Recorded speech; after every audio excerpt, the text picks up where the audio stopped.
Hello everyone, क्या हाल है सभी के। आई होप सब बढ़िया होंगे। तो हमने बायोटेक्नोलॉजी में काफ़ी कुछ चीज़ें कवर करी हैं, जिसमें से हमने वेक्टर्स की बातें कुछ करते करते हम यहाँ तक आ चुके थे। और हमें वेक्टर्स में आज हमें देखना है कि कैसे कौन सा वेक्टर आपका होस्ट, जैसे कि हम होस्ट बदल चुके हैं। याद करो पहले हम कौन सा होस्ट लिया करते थे। ई कोलाई होस्ट में हमने काफ़ी सारी चीज़ें समझी थी कि कैसे हमारा रिकॉम्बिनेंट डीएनए किस किस केसेस के हिसाब से कैसे कैसे जाता था। लैग जेड जीन का भी हमने कहानी समझ ली थी। अब यहाँ पर बात क्या करने जा रहे हैं हम कि कैसे आपका जो वेक्टर है ना, किसी वेक्टर में आपने अपना डीएनए रखा और अब उस डीएनए को ट्रांसफ़र कर रहे हो एज अ होस्ट, कोई एनिमल हो या फिर कोई होस्ट प्लांट हो, तो आप उसमें कैसे देखोगे, उस पे आज हम थोड़ी सी चर्चा कर रहे हैं। और साथ ही साथ इसके बाद हम यहाँ पे बात करेंगे कि कॉम्पिटेंट होस्ट को लेकर बात की जाएगी। इसका क्या मतलब होता है कि जो आप होस्ट ले रहे हो, जिसके अंदर आप अपना डीएनए या वेक्टर आप उसमें डाल रहे हो, क्या वो उस चीज़ को एक्सेप्ट कर पाएगा, क्या वो उसके लिए मतलब उसको एक्सेप्ट करने के लिए उसमें उतनी क्षमता है ना, एक्सेप्टेबल है कि नहीं, उसको आप क्या बोल रहे हो, कॉम्पिटेंट बोल रहे हो कि हाँ वो उसको एक्सेप्ट कर सकता है। और अगर नहीं कर पा रहा है, कोई प्रॉब्लम है, तो हम ये बात जान रहे हैं। इसी चीज़ को समझने के लिए कुछ मेथड्स हम देखेंगे कि कॉम्पिटेंट होस्ट के लिए क्या क्या मेथड हो सकते हैं, है ना। काफ़ी तरीके होते हैं। नॉर्मल सी चीज़ें हमें पता है, जैसे कि डीएनए है। डीएनए को आपको किसी बैक्टीरिया में, किसी होस्ट में या किसी अदर ऑर्गेनिज्म के अंदर अगर डालना है तो कहीं ना कहीं उसे प्लाज्मा मेम्ब्रेन या सेल वॉल का, इन चीज़ों का सामना करना पड़ेगा, जो कि बड़ी मुश्किल बात है कि वो ईजिली क्रॉस करके जा पाए। तो कैसे उसे कॉम्पिटेंट बनाए उस होस्ट को, ये भी हम पढ़ेंगे। बट हाँ, उस पे आने से पहले हम एक चीज़ डिस्कस करेंगे कि कैसे हम वेक्टर डीएनए है ना, अपना वेक्टर को कैसे हम एज अ होस्ट किसी दूसरे होस्ट में ट्रांसफ़र कर रहे हैं, जैसे कि प्लांट या फिर एनिमल का केस ले रहे हैं। या इससे पहले का याद आ रहा होगा आपको, जो हमने रिकॉम्बिनेंट डीएनए को ट्रांसफ़र किया था कहाँ पर, ई कोलाई में, है ना। फिर लैग जेड जीन की भी बात करी थी, जो हम सिलेक्टेबल मार्कर का केस देख रहे थे, है ना। स्टार्टिंग से याद आ रहा होगा, डीएनए को आइसोलेट करना, उसके छोटे छोटे टुकड़े करना रेस्ट्रिक्शन एंजाइम से, फिर उन टुकड़ों में से अपना टुकड़ा आइडेंटिफाई करना, जेल इलेक्ट्रोफोरेसिस, देन उस टुकड़े को वेक्टर में लगाकर आगे होस्ट में ट्रांसफ़र करना और उसमें क्या देखना, बदलाव देखना, ट्रांसफॉर्मेंट एंड रिकॉम्बिनेंट्स वाला, ये सब समझा था। और वही चीज़ को कंटिन्यू करते करते हम आ चुके थे कि अब हम होस्ट बदल चुके हैं। अब हम बैक्टीरिया में नहीं देख रहे हैं, अब हम देख रहे हैं कि प्लांट में कैसे हम अपना जीन इंसर्ट कर सकते हैं, वहाँ पे क्या केस हो सकता है। या फिर एनिमल में, अगर हमें एनिमल सेल में अपना जीन कहीं इंसर्ट करके देखना है, तो वो आप कैसे करोगे अगर आप होस्ट चेंज कर रहे हो। ध्यान से सुनना, यहाँ पे मैं बात कर रहा हूँ वेक्टर्स जो क्लोन करेंगे आपके जीन को, जो आपने जीन डाला है उसकी क्लोनिंग, उसकी मल्टीपल कॉपी बनाएंगे और वो वेक्टर जो प्लांट और एनिमल में जा सकें। प्लांट में अगर बात करूँ तो यहाँ पर साइंटिस्ट ने कुछ चीज़ नोटिस करी। एक बैक्टीरिया था जो डाइकॉट प्लांट के रूट को इन्फेक्ट करता था, और उस बैक्टीरिया के पास जो प्लास्मिड हुआ करता था, उसके प्लास्मिड में एक जीन होता था, और वो जीन एक तरह का क्या करता था, चेंज ले आता था किसके सेल में, रूट सेल को, और उस सेल को बदल देता था कैंसर सेल में, और वो ट्यूमर बनाने लग जाता था, जिसके वजह से धीरे धीरे प्लांट क्या हो जाता था, मर जाता था। तो इन्होंने ये चीज़ नोटिस करी, इन्होंने देखा कि ये जो था, ये जो बैक्टीरियम था, इस बैक्टीरिया का जो प्लास्मिड था, इसको हम बोलते थे टीआई प्लास्मिड, मतलब कि ट्यूमर को इंड्यूस करने वाला प्लास्मिड है, जिसमें ये पूरा का पूरा प्लास्मिड नहीं खराब है, ये पर्टिकुलर डीएनए है जो वो प्रोटीन बनाया करता था, जिसके वजह से ट्यूमर बनता था। वो कौन सा सेगमेंट है, इसको आप टी डीएनए बोल रहे हो, जिसको आप ट्रांसफर डीएनए बोल रहे हो, ठीक है। वो बैक्टीरिया का क्या नाम था, एग्रोबैक्टीरियम ट्यूमीफेशियंस। ये क्या करता था, पैथोजेनिक था डाइकॉट प्लांट के लिए। ये रूट सेल को बदल देता था ट्यूमर सेल में और प्रोड्यूस करता था कुछ केमिकल्स के, जिससे इनके प्रजातियों की जनसंख्या बढ़े। मतलब ये बैक्टीरिया की संख्या बढ़ाया करते थे और ट्यूमर बढ़ाते रहते थे, प्रोड्यूस करते रहते थे। मॉडिफाइड या डिसआर्म टीआई प्लास्मिड, इसका क्या मतलब है, इसका मतलब सिंपल ये है कि आपने मॉडिफिकेशन कर दी। मॉडिफिकेशन मतलब आपने ये जो सेगमेंट ऑफ जीन था टी डीएनए का, इसको आपने हटा दिया और अपने मर्जी का यहाँ पर जीन इंसर्ट कर दिया। तो ये जो टीआई प्लाज्मिड था, अब इसका ये डीएनए तो जा चुका है जो इन्फेक्शन कॉज करता था, और आपका डीएनए इसमें लग चुका है, तो ये ट्रांसफ़र तो करेगा जीन, लेकिन ये टी डीएनए को नहीं करेगा। आपने जो इसमें इंसर्ट किया है उसको प्लांट सेल में एंटर करा देगा। तो ये भी एक तरीका निकला। तो इन्होंने कहा एक काम करो, कुछ ऐसी ही हरकत कर दो जिसको मैं बोल रहा हूँ मॉडिफाइड या डिसआर्म टीआई प्लाज्मिड। डिसआर्म मतलब कि जो वो टी डीएनए को ट्रांसफ़र करके पैथोजेनिक इफेक्ट दिखाता था, अब वो पैथोजेनिक रहा ही नहीं, अब वो हमारा जीन पहुंचा रहा है ना। प्लाज्मिड अपना रोल तो प्ले कर रहा है कि यहाँ से प्लांट सेल में एंट्री तो दिला रहा है, लेकिन वो टी डीएनए को नहीं ले जा रहा है, बल्कि हमारे द्वारा सिलेक्ट किए गए जीन जो हमने इंसर्ट किए उसे पहुंचा रहा है ना।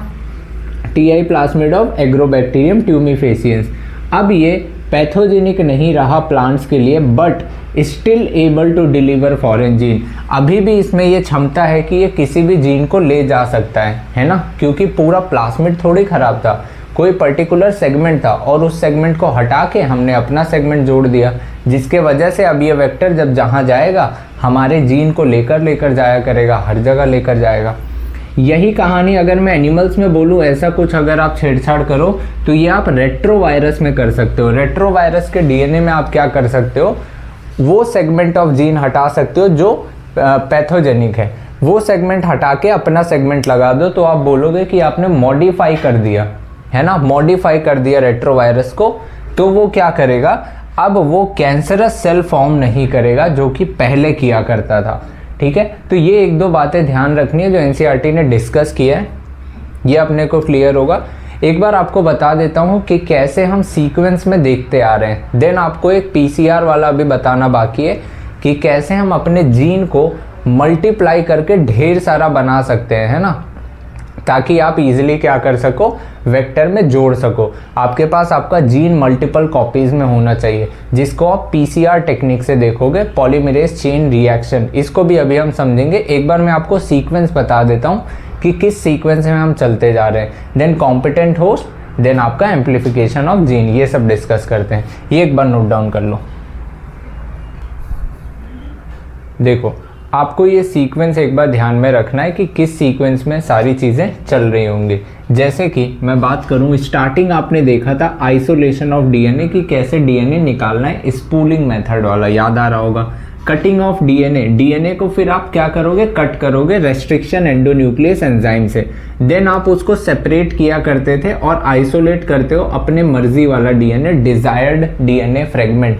वो कौन सी थी, जेल इलेक्ट्रोफोरेसिस टेक्निक थी। अब आपने जो जीन ले लिया, अब आप उस जीन को एम्प्लीफिकेशन करोगे, ये अभी मैं बताऊंगा कि कैसे करना है। ठीक है, अब क्या करोगे, जो आपने वो डीएनए फ्रेगमेंट निकाला था, आइसोलेट किया था आपके कहाँ से, जेल इलेक्ट्रोफोरेसिस से, अब आप उसका एम्प्लीफिकेशन करोगे। Amplification of gene of interest, जिसको पीसीआर बोल रहे हैं, इस टेक्निक से हम करते हैं। इसमें हम जीन की मल्टीपल कॉपीज बनाते हैं। उसके बाद जब हमारे पास ढेर सारी कॉपीज आ गई, अब उस जीन को हम इंसर्ट करेंगे वेक्टर में, है ना। तो ये हम चीज़ देखते थे, आरडीएनए का फॉर्मेशन कर लेते थे, उस वेक्टर से जोड़ने के बाद रिकॉम्बिनेंट डीएनए बन जाता था हमारे पास, है ना। डीएनए लाइगेज की मदद से चिपका देते थे। फिर हम उसको क्या करते थे, उसको इंसर्ट करते थे आरडीएनए को, कहाँ पर, होस्ट के अंदर। जैसे कि ई कोलाई हमने बात करी, अभी प्लांट्स में भी बात करी हमने, एनिमल में भी बात करी कैसे होता है ना। ई कोलाई में हमने सिलेक्टेबल मार्कर की बात करी थी कि कैसे आरडीएनए को आप अंदर भेज सकते हो, 4 केसेस देखे थे। तो इस तरीके की चीज़ें थी।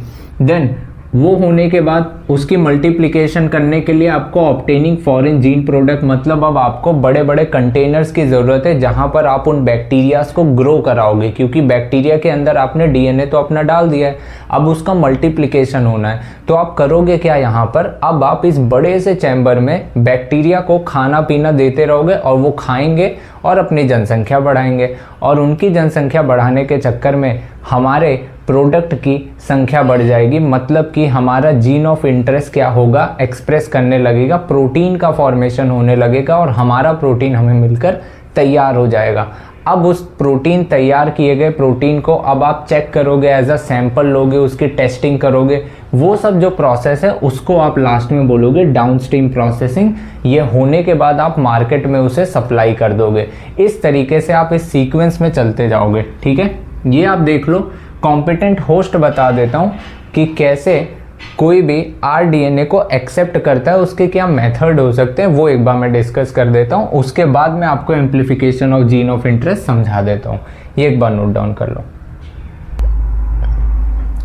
चलिए बात कर लेते हैं एक बार हम किसकी, कॉम्पिटेंट होस्ट की, कि कैसे किसी होस्ट को कॉम्पिटेंट बनाया जाता है ना। उसके कुछ मेथड होते हैं, जैसे कि आप पहला देख रहे हो CaCl2 मेथड, जिसको मैं बोल रहा हूँ डाईवैलेंट कैटायन का यहाँ पे यूज़ किया जा रहा है। मतलब कि यहाँ पर मैं कैल्शियम क्लोराइड जब डालूंगा, है ना, जब उस सोल्यूशन में मैं जहाँ पर मेरा rDNA है और जहाँ पर ई कोलाई है, अभी इनकी एंट्री करानी है, तो जब मैं CaCl2 डालूंगा तो ऑब्वियस सी बात है यहाँ पर एक काम होगा, यहाँ पर rDNA जहाँ पर भी ई कोलाई सेल होगा वहाँ पर आके इसके सरफेस पर चिपक जाएगा जब मैं CaCl2 डालूंगा, है ना। तो यही कैल्शियम जो आयन है ये मदद भी करेगा एंट्री के लिए। अब देखो, अब ये चिपक जाएगा, चिपकने के बाद मैं करूँगा क्या, 42 डिग्री सेल्सियस का इसको क्या दूंगा, हीट दूंगा। उसके थोड़ी देर बाद ही मैं इसको प्रॉपर आइस में डाल दूंगा, आइस इंक्यूबेशन दूंगा। फिर अगेन उसको 42 डिग्री सेल्सियस का हीट दूंगा, अगेन उसको आइस में डालूंगा। ये प्रोसेस जब मैं कई बार करता रहूँगा तो होगा क्या, जो बैक्टीरिया की सेल वॉल थी जिसने प्रोटेक्ट करके रखा था कि किसी भी चीज़ की एंट्री ना होने पाए, अब होगा क्या, ये बार बार हीट शॉक और ये आइस में रखने की वजह से मेम्ब्रेन की परमेबिलिटी चेंज होगी, जिसके वजह से छोटे छोटे छेद बन जाएंगे और वो होल के होने के वजह से ये rDNA की एंट्री हो जाएगी। तो इसको आप बोलते हो क्या, ऐसे एंट्री हो जाएगी, इसको आप बोलोगे CaCl2 का मेथड। दूसरा एक मेथड होता है एंट्री कराने का, बायोलिस्टिक या जीन गन। ये खासकर यूज़ किया जाता है किसमें, प्लांट सेल में खासकर यूज़ किया जाता है, ध्यान रखना ये चीज़। Transformation only in plant cell, है ना, नॉट इन एनिमल्स।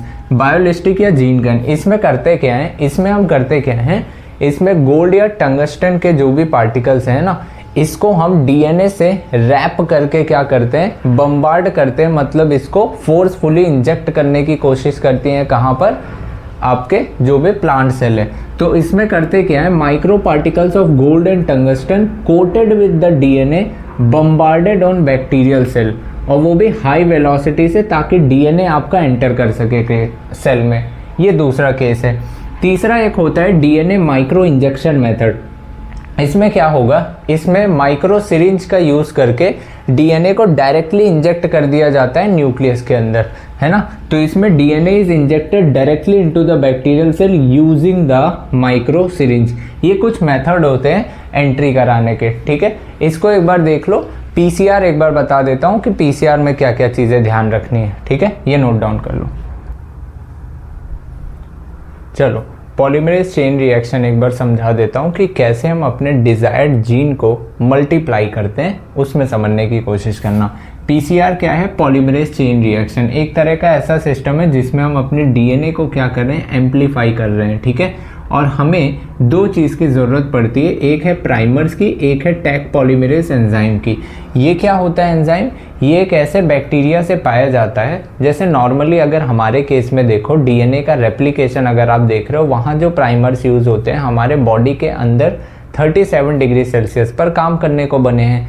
लेकिन अगर आपको लैब में इसे करना है तो आपको कहीं ना कहीं ये चीज़ दूसरे जगह से लेनी पड़ जाती है। तो आपने एक ऐसा बैक्टीरिया लिया जहाँ पर देखो, नॉर्मली DNA को खोलने के लिए हमारे बॉडी में DNA हेलिकेज होता है, लेकिन लैब में अगर आपको इसको ओपन करना है तो आप इसका डीनेचुरेशन करोगे हाई टेम्परेचर पे, है ना। और वहाँ पर कोई भी एंजाइम सर्वाइव नहीं करता, हाई टेम्परेचर पर एंजाइम मर जाया करता है। तो ये एक इकलौता ऐसा बैक्टीरिया है, थर्मस एक्वेटिकस, है ना, ये गर्म पानी के झरनों में वहाँ पर पाया जाता है। ये बैक्टीरिया में इसके अंदर जो एंजाइम होता है, टैग पॉलीमरेज एंजाइम होता है, ये क्या करता है, लगभग 90 डिग्री से 100 डिग्री सेल्सियस के आसपास टेम्परेचर को झेल जाता है, उसके बावजूद अपना प्रोसेस करता है। तो हमने इसका ये एंजाइम निकाल लिया और इसका हम यूज़ करते हैं, ठीक है। लगभग ये इतने टेम्परेचर पे सर्वाइव कर जाता है। तो पहला स्टेप क्या है, डीनेचुरेशन। डीनेचुरेशन मतलब अब आप DNA को खोलोगे, ये इसका क्या है, स्ट्रक्चर इसका चेंज होगा। ये कब करते हो, 95 डिग्री सेल्सियस पर करते हो। दूसरा स्टेप आपका आता है क्या, एनीलिंग। एनीलिंग का मतलब ये क्या कि कुछ ना कुछ आप इस पे जोड़ रहे हो। यहाँ पर हम जोड़ते हैं क्या, प्राइमर्स का एडिशन करते हैं, और प्राइमर हम जानते हैं DNA स्ट्रैंड के 3' एंड पर लगता है, क्योंकि प्राइमर हमेशा 5 to 3' एंड के किनारे किनारे आगे बढ़ता है। ऐसे ही ये यहाँ पर भी लगेगा। थर्ड स्टेप क्या है, इलोंगेशन, जो कि 72 डिग्री सेल्सियस पर हो रहा होता है। और ये इलोंगेशन आगे क्या करता जाएगा, न्यूक्लियोटाइड्स को ऐड करता जाएगा और आपका DNA पूरा का पूरा लंबा बन जाएगा। इस तरीके से लगभग 30 साइकिल और आप कंटिन्यू करते जाओगे तो लगभग 1 बिलियन कॉपीज़ बन जाएंगी आपके उस छोटे से फ्रेगमेंट ऑफ DNA की। ठीक है, तो ये केस याद रखना है। 95 डिग्री सेल्सियस पर step 1 denaturation, step 2 annealing 40 to 60 degree Celsius पर जहाँ पर प्राइमर्स का एडिशन किया गया, स्टेप 3 इलोंगेशन 72 डिग्री सेल्सियस पर जहाँ पर ये प्राइमर्स ने न्यूक्लियोटाइड्स ऐड करते करते इसको पॉलीमराइज कर दिया है। ठीक है, तो ये केस अपने को ध्यान रखना है थोड़ा। हमारा एम्प्लीफिकेशन हो गया, सब कुछ हो गया, हमने ट्रांसफ़र भी कर दिया होस्ट में। नाउ अगला अब हम देख रहे हैं क्या, कैसे हम बैक्टीरिया को मल्टीप्लाई करते हैं वो बड़े बड़े बायोरिएक्टर्स में, जो बड़े बड़े टैंक में इनकी ग्रोथ कराते हैं, इनको खाना पानी देते हैं ताकि ये अपनी जनसंख्या बढ़ाएं और अब हमारा जो प्रोडक्ट है वो हमें लौटा कर दे दिया जाए। ठीक है, उसके बारे में थोड़ा बता देता हूँ। आप NCERT का डायग्राम खोल के रखना, वो दोनों चीज़ में क्या डिफरेंस है वो मैं क्लियरली अभी एक बार बता देता हूँ। वो दोनों डायग्राम में जो आपके पास बड़े बड़े टैंकर के 2 डायग्राम दिए, ठीक है, दिया तो छोटा है बट मैं एक्सप्लेनेशन अभी कर देता हूँ क्या उसमें चेंज हो सकता है। ठीक है, ये एक बार नोट डाउन कर लो। चलिए देखते हैं अभी हम कि हमने जो भी अपना प्रोडक्ट बनाया है, ठीक है, मतलब जो भी हमने वेक्टर अपना ट्रांसफ़र किया है, अब हमें क्या करना है, उससे अपना प्रोडक्ट बनाना है। मतलब कि obtaining the foreign gene product, है ना, जो भी आपने जीन बनाया है उसका प्रोटीन बनेगा, उसका एक्सप्रेशन होगा, ये सब भी तो होना है। ये कब हो पाएगा, जब बैक्टीरिया अपना डिवीजन करेगा, मतलब अपना रेप्लिकेशन करना शुरू करेगा और उसका जो अंदर उसका वेक्टर है ना, उसका प्लाज्मिड है, वो भी अपना रेप्लिकेशन करेगा, मतलब कि वो प्रोसेसिंग करेगा, जीन से प्रोटीन बनाया करेगा, वो जितनी बार डिवाइड होगा, है ना। तो अगर हमें बैक्टीरिया की ग्रोथ करानी है तो ऐसा तो नहीं है कि हम छोटी सी जगह पे करा लें, हमें बड़े बड़े टैंकर्स, बड़े बड़े क्या चाहिए, जिसको आप बायोरिएक्टर्स बोलते हो, वहाँ पर ये ऑर्गेनिजम्स क्या करेंगे, ग्रो करेंगे और प्रोडक्ट फॉर्मेशन कर रहे होंगे। इसे समझते हैं ज़रा सा। देखो, to produce protein of interest in high amount, अगर आपको ज़्यादा अमाउंट में अपना प्रोटीन चाहिए तो आप बैक्टीरियल सेल्स को कहाँ पर ग्रो करोगे, एक बड़े बड़े कंटेनर्स में, जिसको आप बायोरिएक्टर्स का नाम देते हो। और ये बायोरिएक्टर्स की क्या क्या चीज़ें हैं, क्या क्या खास बातें हैं। पहली चीज़, these bioreactors are large volume, ये काफ़ी बड़े वॉल्यूम के होते हैं, 100 से 1000 लीटर तक के होते हैं। और इसमें हम रॉ मटेरियल को ऐड करते हैं और वो बायोलॉजिकली कन्वर्ट हो जाता है किसी स्पेसिफिक प्रोडक्ट में, है ना। मतलब हम उसमें अपना सामान, रॉ मटेरियल ऐड करते हैं और उसमें लिविंग ऑर्गेनिज्म जैसे ई कोलाई, ये सब जब डिवाइड करते जा रहे हैं तो एट द एंड हमारे पास बायोलॉजिकली कन्वर्ट होकर स्पेसिफिक प्रोडक्ट मिल जाता है। It provide optimal condition, optimal condition मतलब कहीं ना कहीं कुछ मेंटेन करके हमें रखना पड़ेगा, कोई भी चीज़ ज़्यादा या फिर कम नहीं होनी चाहिए, एक ऑप्टिमल लेवल पे होनी चाहिए। चाहे वो pH हो आपका, चाहे वो टेम्परेचर हो, चाहे आपने उसमें कोई खाने का सामान डाला हो, एज अ सबस्ट्रेट कोई लिया हो, सॉल्ट्स लिया हो, वाइटामिन्स लिया हो, कुछ भी लिया हो, कोई ज़्यादा या कम अमाउंट में नहीं होना चाहिए ताकि हमारी प्रोडक्टिविटी पर कोई भी नुकसान ना आ पाए। कॉमनली कौन सा यूज़ होता है बायोरिएक्टर, ये आपका स्टीयरिंग टाइप का होता है। स्टीयरिंग टाइप का आपके NCERT में 2 डायग्राम होगा, एक लेफ्ट साइड पे बना होगा जो लिखा है सिंपल वाला, एक आपका दूसरा वाला लिखा है स्पार्स टाइप का। इन दोनों में डिफरेंस क्या है, दो के दोनों ही स्टीयरिंग टाइप के ही हैं और उनमें कर्व बेस होगा, बेस कर्व होगा तभी मिक्सिंग हो पाएगी। ऑक्सीजन सप्लाई का सिस्टम होगा अच्छा खासा, वो भी स्टेराइल ऑक्सीजन दे रहे हैं, मतलब कि जो आप एयर से ऑक्सीजन अंदर डाल रहे हो उसमें कोई बैक्टीरिया, कोई वायरस नहीं होना चाहिए, कॉन्टेमिनेशन फ्री ऑक्सीजन आप डालोगे। यहीं पर इन दोनों बायोरिएक्टर जो थे, मतलब ये जो स्टीयरिंग टाइप के 2 टाइप दिए हैं ना, एक सिंपल वाला और एक स्पार्स्ड वाला, इन दोनों में यही डिफरेंस एक आता है कि जो आपका सिंपल वाला है वहाँ पर ऑक्सीजन सप्लाई सिस्टम डायरेक्टली हो रहा है, दूसरे वाले में कैसा होता है, बबल्स के फॉर्म में वहाँ पर ऑक्सीजन सिस्टम सप्लाई होता है ना। तो उसको थोड़ा सा स्पेशल केस समझ सकते हो। बाकी इनमें कुछ ब्लेड्स लगे होती हैं जो उसको रोटेट करते रहते हैं, है ना, कि पूरा प्रोडक्ट मिक्स होता रहे। और ऊपर जो झाग बनता है उसे भी मिटाने के लिए ब्लेड होता है, ताकि अगर झाग ज़्यादा बनेगा, फोम ज़्यादा बनेगा तो क्या होगा, सफोकेशन ना हो जाए, कहीं ऐसा ना हो कि ऑक्सीजन की कमी से बैक्टीरिया मर ना जाए। तो ये सब चीज़ों का ध्यान रखा जाता है कि फोम ब्रेकर लगाया जाता है, ऊपर से फोम को तोड़ने वाला सिस्टम है ना। टेम्परेचर कंट्रोल किया जाता है और एक सैम्पलिंग पोर्ट, बाहर से एक छोटा सा समझ लो एक नल लगाया जाता है, टोटी लगाई जाती है जहाँ से हम सैंपल निकाल लेते हैं। तो सैंपल निकालेंगे so that small amount of can be withdrawn periodically, है ना, थोड़ा सा हम उसमें से निकाल भी सकें। अब हमारा प्रोडक्ट बन गया होगा, अब हम उसको एज अ सैंपल बाहर निकालेंगे। अब सैंपल निकालने के बाद आपने उसको सेपरेट किया, प्यूरीफाई कर लिया, साफ़ सफाई कर दी, पैकेजिंग कर दी और फिनिक्स प्रोडक्ट तक ले गए, उसको प्रोटीन तक बना ले गए। ये सब प्रोसेस है क्या, इसी को डाउनस्ट्रीम प्रोसेसिंग बोलते हैं। और जो आपने कुछ सूटेबल प्रिजर्वेटिव ऐड किया, मतलब जो आपने प्रोटीन बनाया, आपका बन के तैयार हुआ, अब आप सोच रहे हो कहीं वो ख़राब ना हो जाए, कोई दिक्कत ना आ जाए, उसमें कुछ प्रिजर्वेटिव्स ऐड कर दो, है ना, कि उसमें ख़राब होने के चांस ना हो, क्योंकि मार्केट में भेजेंगे लंबे समय तक उसे ट्रैवल होने में ये सब टाइम लगेगा। तो कुछ प्रिजर्वेटिव ऐड करना हो तो वो ऐड कर सकते हो। Then product undergoes clinical trial, तब कहीं जाके प्रोडक्ट क्लिनिकल ट्रायल के लिए भी जाएगा कि हाँ ये प्रॉपरली सेफ है कि नहीं, ह्यूमंस के लिए अच्छा है कि नहीं, तो उसे टेस्ट के लिए भेजा जाएगा। स्ट्रिक्ट क्वालिटी कंट्रोल उसमें देखा जाएगा, टेस्टिंग देखी जाएगी, तब उसके बाद मार्केट में सेंड किया जाएगा। ये पूरा प्रोसेस क्या है, डाउनस्ट्रीम प्रोसेस बोलते हैं इसको, ठीक है। तो यहाँ पे ये सारी चीज़ें ख़त्म होती है। अपने बायोटेक का फर्स्ट चैप्टर था ये, है ना, जिसमें हमने प्रिंसिपल एंड प्रोसेसेस पढ़ा। देन हम पढ़ेंगे बायोटेक का सेकंड, जहाँ पर एप्लीकेशन देखेंगे और काफ़ी चीज़ें उसमें भी थोड़ी सी है समझने वाली, वो हम समझते चलेंगे। यहाँ तक आप कवर कर लो, एक बार अच्छे से देख लेना, कोई चीज़ नहीं समझ आई हो एक बार दोबारा रिवर्स करके देख लेना, क्लियरली समझ आ जाएगी, ठीक है। मिलते हैं नेक्स्ट लेक्चर में, आगे का कंटिन्यू करते हैं। Thank you so much.